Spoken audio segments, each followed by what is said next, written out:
안녕하십니까?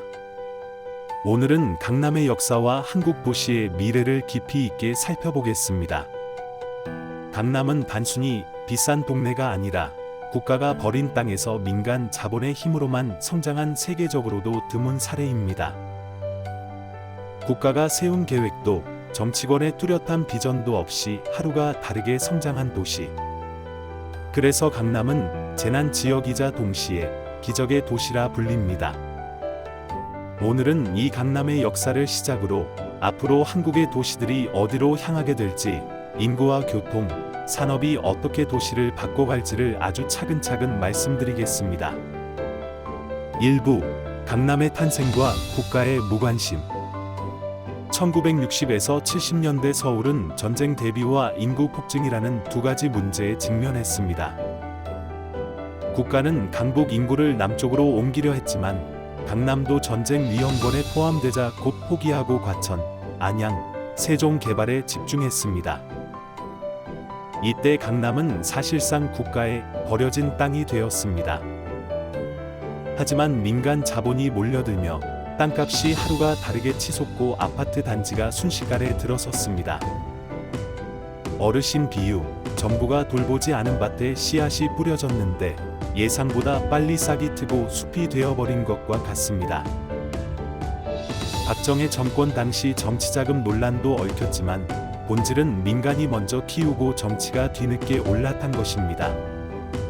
2부, 강남은 재난 지역인가? 강남의 시작은 재난에 가까웠습니다. 도로는 좁고 하수도는 부족하며 아파트는 급하게 지어졌습니다. 국가의 관리가 없었으니 부실공사 논란도 많았습니다. 하지만 바로 이 허술함이 자유를 만들었습니다. 강남은 국가의 간섭이 없는 상태에서 민간의 욕망과 자본만으로 성장했습니다. 이 때문에 강남은 재난과 기적이라는 두 얼굴을 동시에 갖게 되었습니다. 3부, 서울의 새 권역과 중심 이동.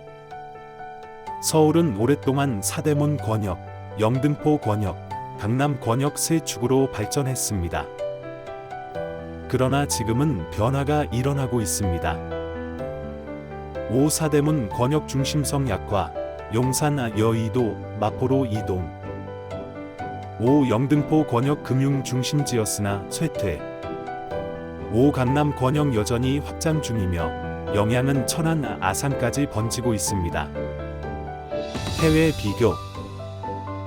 5. 런던의 금융 중심지가 시티에서 도클랜드로 옮겨간 사례. 5. 파리의 라데팡스 개발. 어르신 비유, 옛날 장터가 쇠락하고 기차역 근처에 새 장터가 들어서 사람들이 모이듯 서울도 새로운 중심지가 옮겨가고 있는 것입니다. 4부, 제2의 강남은 가능할까? 많은 분들이 제2의 강남은 어디입니까? 라고 물으십니다. 그러나 현재로서는 불가능합니다. 강남을 능가할 산업적 동력이나 정치적 합의가 존재하지 않기 때문입니다. 다만 용산, 여의도, 마포는 강남과 나란히 설 수 있는 거점으로 성장할 수 있습니다. 해외 사례, 일본 도쿄에서 신주쿠, 시부야가 새로운 중심으로 성장한 것처럼 서울도 다중 중심지 체제로 갈 가능성이 있습니다. 5부, 반도체와 대서울 확장. 용인, 안성, 동탄, 판교는 반도체 클러스터 덕분에 새로운 중심지가 되고 있습니다. 충북 음성, 진천까지 대서울 생활권에 포함될 가능성이 있습니다. 대서울은 단순한 도시가 아니라 산업과 교통이 연결된 초거대 생활권입니다. 어르신 비유, 예전에는 서울만 밥상이었지만 이제는 충청 땅까지 같은 밥상에 반찬이 올라오고 있습니다. 6부, GTX의 허와실. GTX는 빠른 이동을 약속했지만 문제점도 많습니다. 5. 요금 동결 문제, 장기적 서비스 저하 가능성. 5. 배차 간격 출퇴근 시간 외에는 15분 이상 기다려야 하는 현실. 5. 기존 광역버스와의 경쟁. 철도의 진짜 힘은 정시성입니다. 해외 사례 5. 일본 신칸센 분단위 정시성으로 산업 구조까지 바꿔놓음. 5. 프랑스 IR 수도권과 도심을 하나로 통합. 5. 독일 S반 생활권 연결의 대표적 사례. 교훈, 철도는 빠름보다 예측 가능함이 중요합니다. 7부 서해선이 여는 새로운 미래. 화성 서부, 평택 안중아 포승, 아산 서북부는 그동안 철도에서 소외된 지역이었습니다. 서해선이 개통되면 산업단지와 아파트 단지가 동시에 성장하며 거대한 신거점이 될 것입니다. 현재의 모습은 과거 강남 초기 개발 시절과 닮아 있습니다. 해외 비교, 중국 선전, 심수, 이 어촌에서 세계적 도시로 변모한 사례. 8부 인구 감소와 지방 소멸. 혁신 도시는 외곽 위주 개발로 실패했습니다. 젊은 인구는 여전히 수도권으로만 몰리고 있습니다. 외국인 이민자는 이미 5%를 넘어섰고 한국은 사실상 다문화 사회입니다. 그러나 정책은 여전히 배척적입니다. 해외 사례 5. 독일은 외국인 노동자 정책 덕분에 인구 감소를 막음. 5. 미국은 이민자 유입이 도시 성장을 뒷받침. 교훈, 인구 문제는 국경을 닫는다고 해결되지 않으며 오히려 개방이 답이 될 수 있습니다. 9부 한국의 새 메가시티. 한국은 결국 세계의 초거대 메가시티로 압축될 것입니다. 대서울, 동남권, 부산, 울산, 경남, 중부권, 대전, 세종, 청주. 이 세 권역이 인구와 산업을 흡수하며 성장합니다. 지방 소도시는 점점 쇠퇴할 수밖에 없습니다. 어르신 비유, 큰 자석 3개가 주변 철가루를 모두 빨아들이는 것과 같습니다.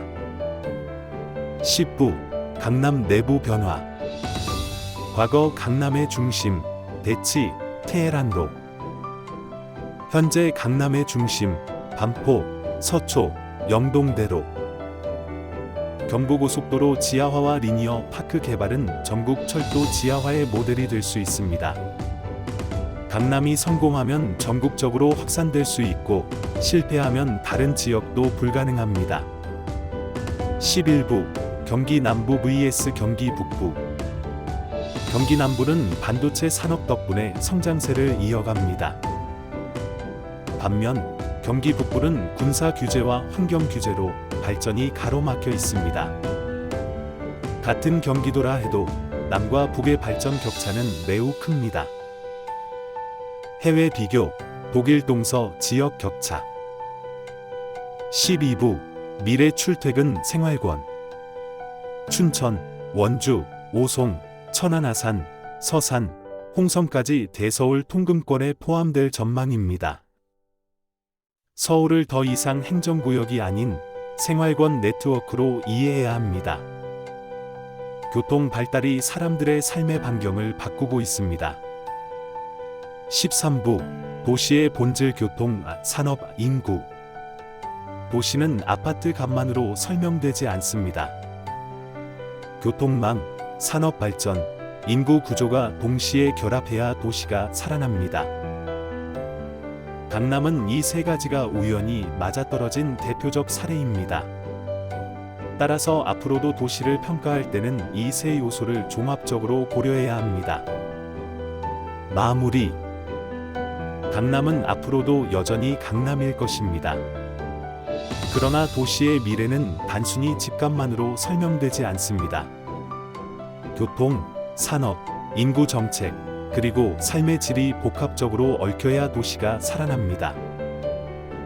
오늘 긴 시간 동안 함께 해주셔서 진심으로 감사드리며 이 이야기가 여러분의 현명한 판단에 도움이 되시기를 바랍니다. 좋아요 꾹, 구독 꾹꾹.